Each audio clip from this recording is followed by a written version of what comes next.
When most people look at the Tiger 1200, they immediately think, wow, what a hog. This thing is huge and heavy and tall. And it pushes away a lot of riders. And to be quite honest, in some ways, I'm actually impressed and surprised they're still making this bike because I know who's buying what at my local Triumph shop. And I know that Tiger 1200s are a low ticket item, unfortunately. And it's such a great machine. I bought this bike used. It's a 2012 model. This is a Gen 1. This is the first year that the Tiger Explorer came out and was the answer to the Sibling Trophy, which was a sport touring luxury barge at that time. Interestingly, I'm looking to buy one of those right now. So that shows you how much I love this power plant and the drive system. It's just a great bike. You go to YouTube and you start typing in 2015, whatever, and to see, and really I think the sad part is a lot of people are looking for endless praise. What the common thread with this bike is that it's top heavy, it's a little piggy, but once you get it moving, the weight disappears, and I find that to be true. But I'd like to tell you about this bike as compared to the Generation 2, which is 2016 through 2017, very short generation, and then Generation 3, which is 18 through 21. 21 is when we suspect the new Tiger is going to be coming out. Now with this bike, the 2012 model, what you're going to be getting is 137 crank horsepower, not to the wheel. You're going to lose quite a bit due to the driveline system. I've heard up to 25%. It's still got a ton of power. I've never felt like modifying the engine or the exhaust or doing anything to get more power out of this bike. It has great passing capability. It doesn't seem to matter what I load it up with.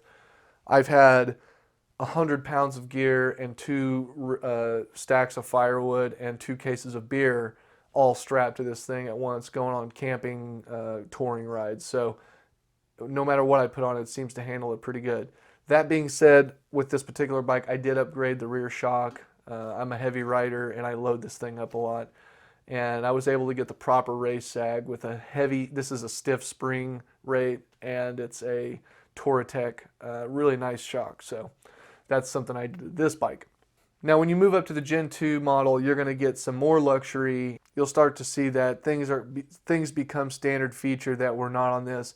Most of the 16s and 17s had heated seats right from the get-go. That was already on the bike. Heated grips. I had to put those on this. It didn't cost that much, but I did add those things on. The other thing that a Gen 2 is going to get you is the electronic screen. And I had the opportunity to buy a Generation 2. It was a 2017 Tiger 1200, and I didn't because of the price. But looking back, I actually would have really appreciated that electronic screen. When I first thought, well, I'll get the screen to where I want and I'll just leave it there. I find that I move this thing around quite a bit. In the winter here, when it's rainy, I like it low so I don't have to look through it. But in the summer when I'm touring, I like to get this thing dialed in just right. And unfortunately, that means I have to stop the bike, unscrew these side pins here, and then do a whole song and dance to get it where I want. And then I get rolling, and then maybe that's not where I want. So I got to stop again and do it again. The nice thing about the electronic screen is you hit the button, it goes up or down. Now, Generation 3 is a very similar system with the screen, except that, as I'll show you here, they actually added in all kinds of ducting around the lights, and they've added air deflectors around the sides and around the whole headlight assembly on the sides, which looks like it's exactly what this bike needs, because even with this massive screen I have on this bike, I still get a lot of air coming through here, and it's not from around the screen. It's from it's from these gaps. It comes in the wheel well. It literally jets up this wheel well. And for a long time I was like, where the hell is this wind coming from? Well, now that I've found they sell kits to kind of block those off. So I'm retrofitting this bike to make it a better touring bike. So getting a newer bike is going to get you a much more refined ride. The 18s and up are so incredibly smooth right out of the gate. Next up, let's talk about the engines. These engines, this says it, like I said, it puts out 137 horsepower. The newer series of engines list that they put about 10 horsepower more out. The torque numbers are about the same. That's pretty good. The real critical difference with this particular bike, the 2012 versus the 2018, is the smoothness of the engine. The internals of the engines have been sort of reworked each generation to be more smooth and more quick to rev. This, of course, being the Mercedes diesel car of the batch, it's a little slower to rev, and it's got a lot of vibration that carries through the handlebars. Not so much that I still love this bike. This has been my favorite bike, but it's not without its faults. And the newer bikes are much more smooth. The clutch is so easy to pull on them. The engine is smooth throughout the rev range on the 18s and 19s. Any of those that I've ridden for reviewing purposes, it's just so smooth right out of the gate. The gearbox is less clunky. This thing, I mean, it's clunky. It's clunky even not riding. So you're getting overall just a much more luxurious package. I didn't care about that because I take this thing off-road some, and I camp and I drop it. I mean, there's a big dent in the pannier over here where I dropped it last summer or so, and I didn't cry about it because I got this bike for like $7,000. So that's the nice thing about getting a used bike, is that you're not going to cry when you get the scratch, and you're going to use it like you stole it. And to me, I get maximum enjoyment out of something when I feel like I really own it. And with the smoothness of the newer generations of these engines, it really takes away from the overall fatigue that you experience when you're touring. Of course, wind fatigue and riding fatigue and all that is really good on adventure bikes because you can stand up, you can stretch, you can do all this stuff. But this engine's a little loud on this. And yeah, I have stereo headset Cena system going on with the helmet.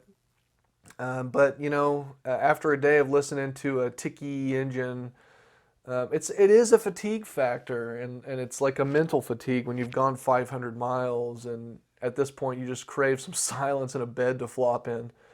And for me on this, I'm flopping in a hammock at the end of the day, so it's not even that comfortable really. So yeah, the newer bikes are really nice. Now the Desert model has a really great look to it. They've put a special, it's limited edition, but it's basically an XCA.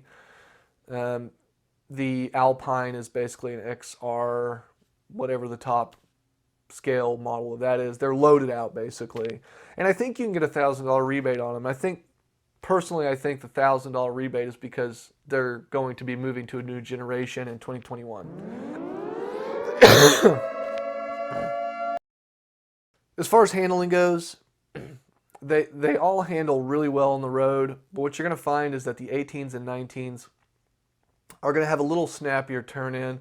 This thing is big and heavy, and if you sit on my bike versus a brand new 2020 model, you're going to feel that weight on this bike. This is a pig, and it's a little slow to turn in, but you can do it. It's one of those things, 80% rider, 20% bike kind of rules. A good rider can rip on one of these, and I'm not a great rider, but this bike is capable. It's just that, yeah, the more shit you throw on it, it's really heavy. If I take all this off, it handles really pretty decent. It's still no sport tour. When you compare this to the lower center of gravity tours that are road oriented, they're going to handle better. But this thing is very sporty for what it is, and that's really where the Tiger shines, is that unlike the BMW, its main focus, at least to me, is the road. It's geared better for the road, the engine's smoother, smooth delivery of power, and effortless long day riding. And not that you can't do that on a BMW or a KTM. It just feels to me like they really focused this bike for that purpose, for the getting to the trail part. And yes, you can off-road this bike.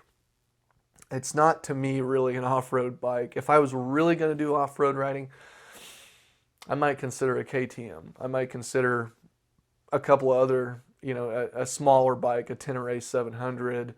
The new Tiger 900 is a good example of a much more off-road worthy machine than this.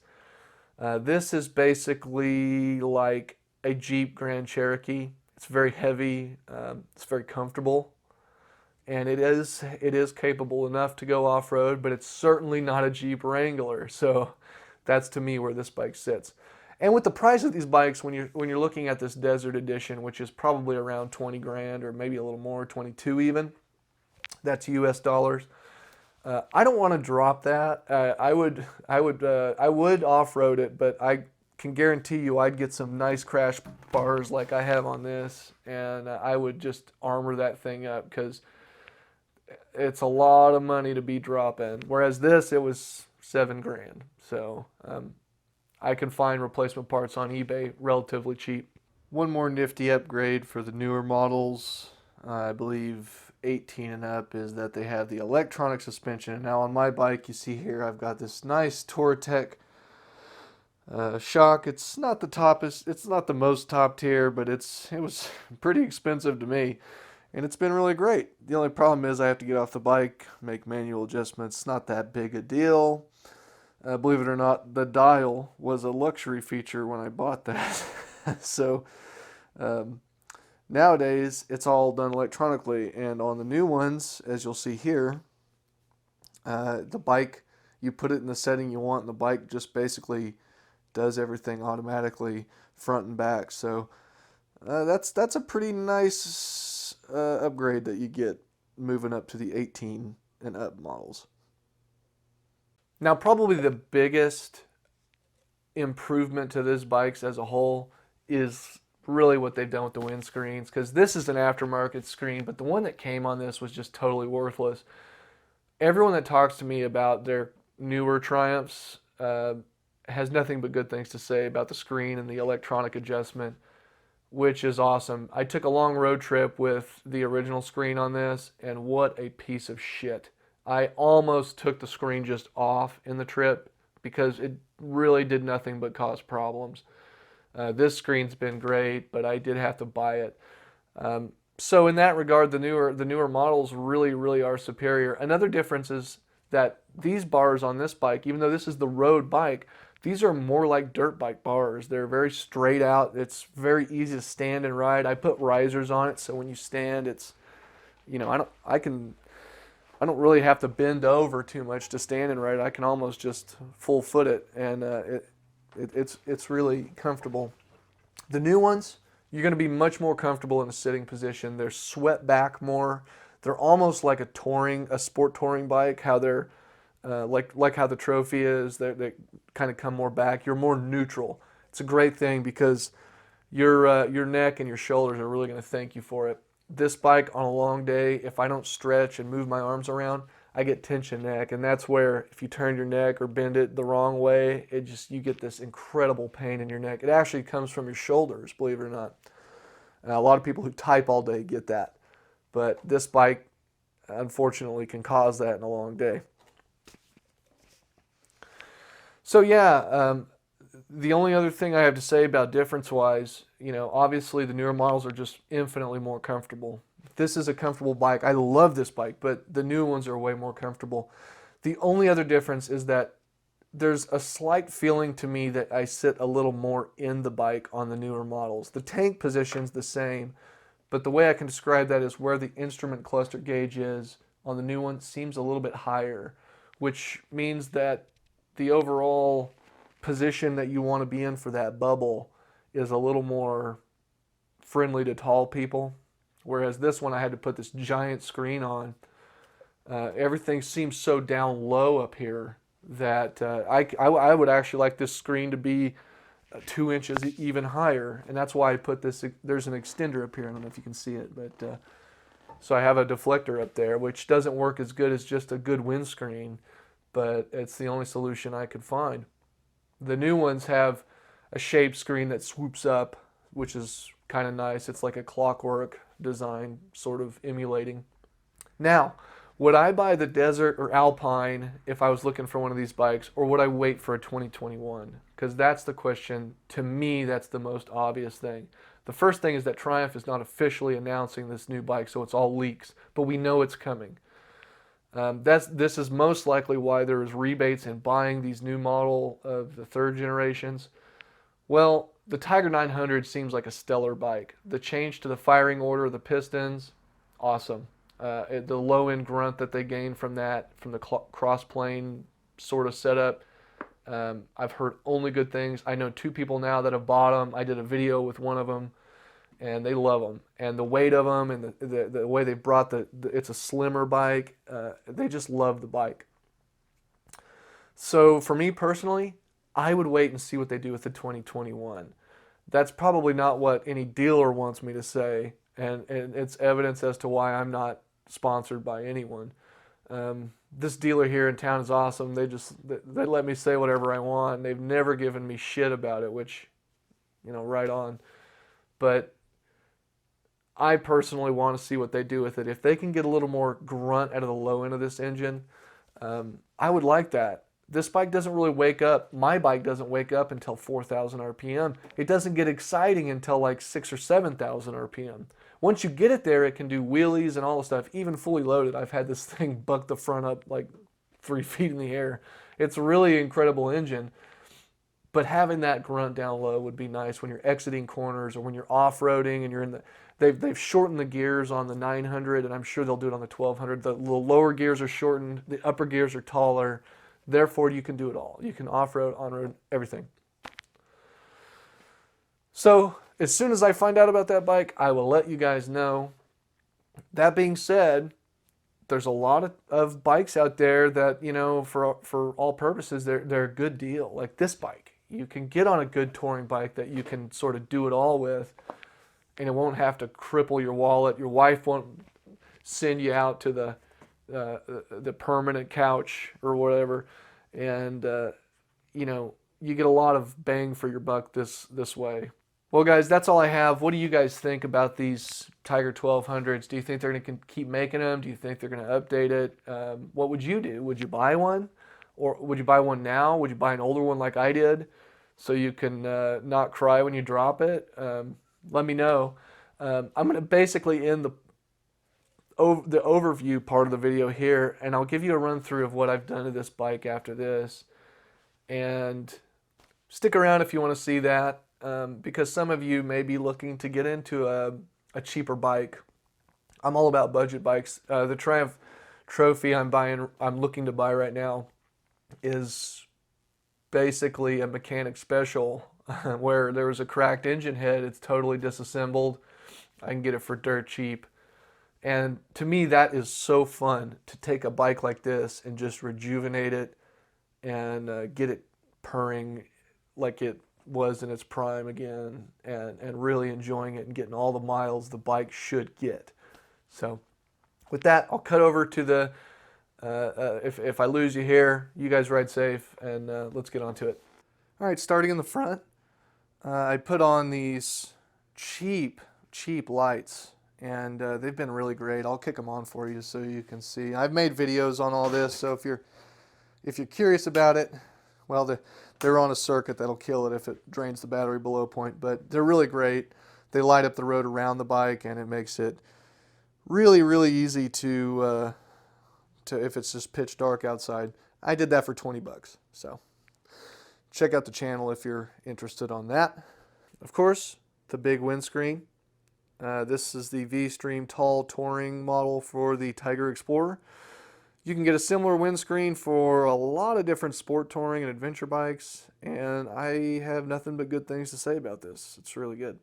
There's other choices out there, and I don't know much about all of them. I've tried Puig, but this one's been good. I also put a deflector on top because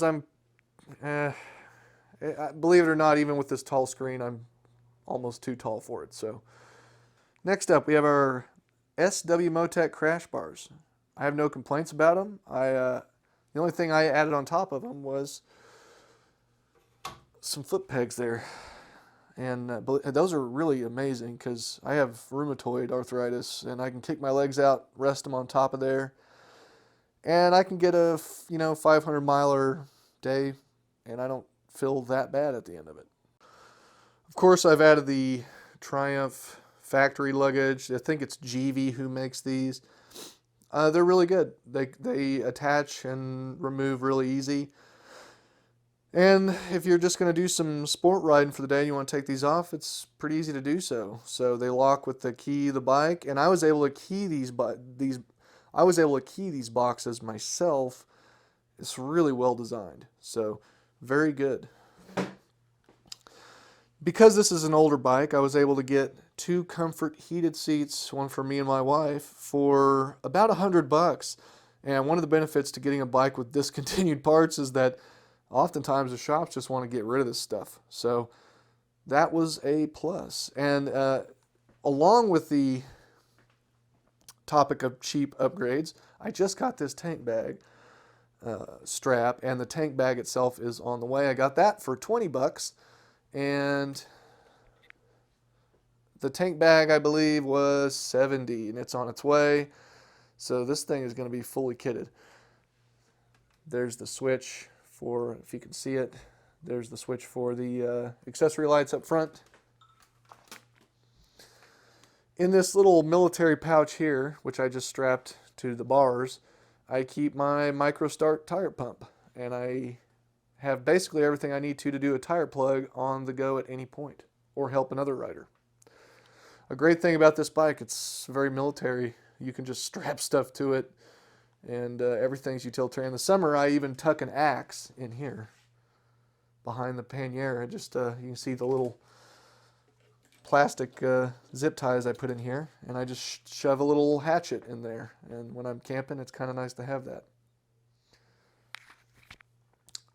Ah, yes, but what is an old man bike without a cup holder? Not a lot of places on this bike to put a cup holder that it works that well. You could do it on the crash bars. I didn't really like having to reach out there.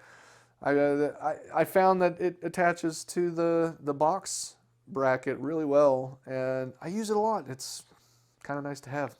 Next up, as I mentioned earlier, bark busters. These are really great.